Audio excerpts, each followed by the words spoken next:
2XKO fans, fighting game fans, gamers in general, I got some bad news for you. You forgot to take the chicken out of the freezer in your mom's home. And Riot just announced that they've laid off half of their 2XKO staff, which is an insane thing to do considering the game took like 10 plus years to develop. And the game released, I swear, like not even a month ago. Especially because it had such a long development time. So many people quit their jobs to join specifically Riot Games so that they would work on a game that they had passion for. Genuinely, what an insane thing to do. And other fighting games are releasing this year have kind of capitalized on that moment. They announced it on Twitter, and then freaking the Avatar Legends fighting games freaking drops the Toph trailer. She looks sick as hell, bro. And then the Marvel fighting game drops another trailer, and their prices, this timing's a little too good for them. Genuinely, it is insane that this happened because this game performed well at EVO. This game has the backing of Riot Games, creators of League of Legends and Valorant, and it has the whole League of Legends IP. Plus, I think the art style is great. The game visually is really nice. There is a lot to like about this game. The music is nice. I think the visuals are nice. And then also, the game won Fighting Game of the Year last year. I didn't even know the game released last year. Bro, I played the beta, barely, and I didn't know the game fully released. I was so confused when it freaking won Game of the Year because I was like, how can a game that's not even released completely win Fighting Game of the Year? And beyond that, I swear, I feel like the marketing was so bad for this game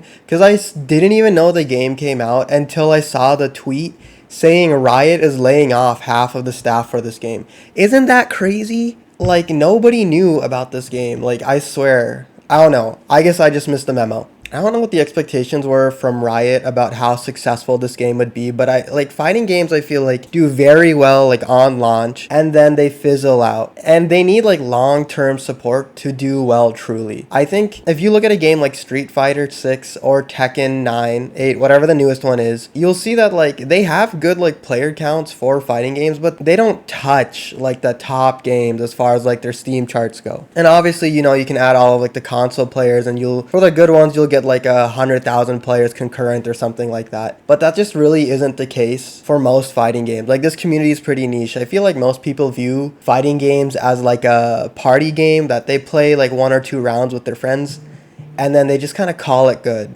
Most people are button mashing, hoping something cool will happen. And so I just feel there isn't a really big dedicated audience of people. And I don't know if Riot thought they could convert a ton of League of Legends players into this IP. I think a lot of people were really excited though, because it could have been a new competitive free-to-play fighting game, which a lot of people like myself were looking forward to. Ultimately, I feel bad for the team and the members that got laid off, but I think there's a lot of hurdles that led to some of the issues that people had with this game. One, as a free-to-play game on the PC, I think for lots of players, the expectation is that this is a free-to-play game. And for fighting games, the controllers work best, in my opinion, with an actual controller or with one of those fighting game stick controllers. I don't really think keyboard is an optimal experience. And so I think people are not really willing to spend the money to get a controller. If somebody who's already into fighting games will have the controller, but new players trying to get them to play on mouse and keyboard is not a great experience. Another issue is the cost of skins. I think most fighting game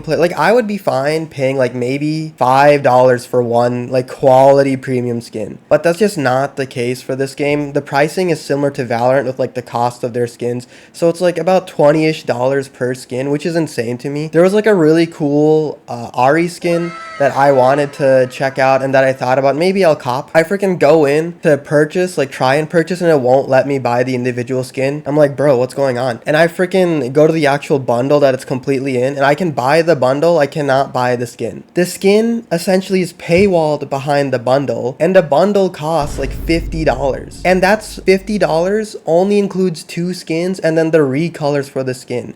That's absurd. Big no, that shouldn't be allowed. The battle pass skins are low-key kind of chopped too. It's also similar to Valorant where the skins in the battle pass are chopped. Another issue is that the game had such a long development cycle that on release you would expect a lot more fighters. I think when the game released it had 10 or 12 characters and half of them were locked behind a paywall essentially.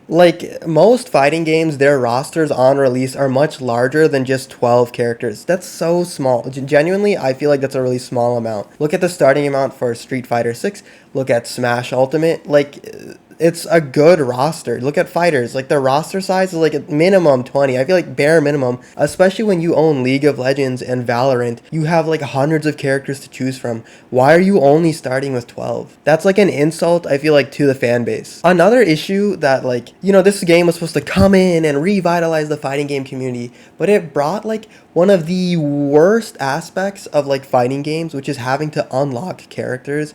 I generally don't enjoy the experience of like having to grind out and unlock characters. Lots of fighting games will make it quick and easy. Like Smash Bros, like the starting amount is so tiny. Like the roster's like 80 characters, but you start with like 18 maybe, and you just have to unlock them one by one. Luckily, it's like kind of fast, but it's like a matter of you just have to start the game, do a battle, finish the battle, and then it'll say, oh, you can fight a new character. And if you beat them, you can unlock them. And then you have to close the game out and redo that till you have all characters.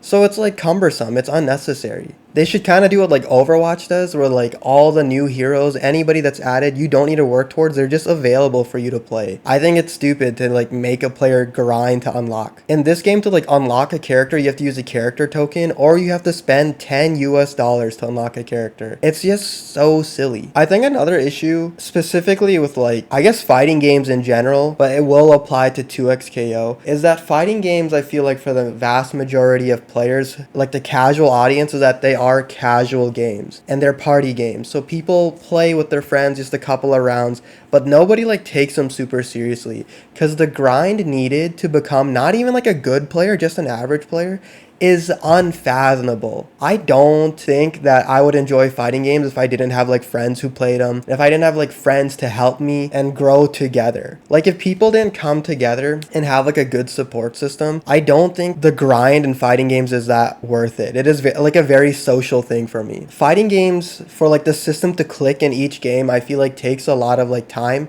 and I don't know if the grind is always worth it. I feel like if I'm gonna be in my mom's basement alone being a loser on a Friday night, I would rather play a game that is somewhat challenging, but also a game where like the progress is like so clear. Like I'd rather play a game like Sekiro or Expedition 33, where it's satisfying to progress in the game, but it doesn't take me years to learn the combos, to grind, to get to gold at best. Fighting games, I also feel like just aren't the most fun, like casual experiences, unless you have like a good group of friends. I think Smash Bros is the exception, because at every level of skill, it is fun. It is truly like a quality party game that's always fun, in my opinion. I don't think that's the case for every fighting game. Although I will say I love Dragon Ball FighterZ, and I'm like dog water at that game, but I still top 3 games of all time probably. Another like hurdle is probably just the languages of fighting games. You go online and people are like, okay, you gotta learn the 2H combo, the BNBs, the bread and butter.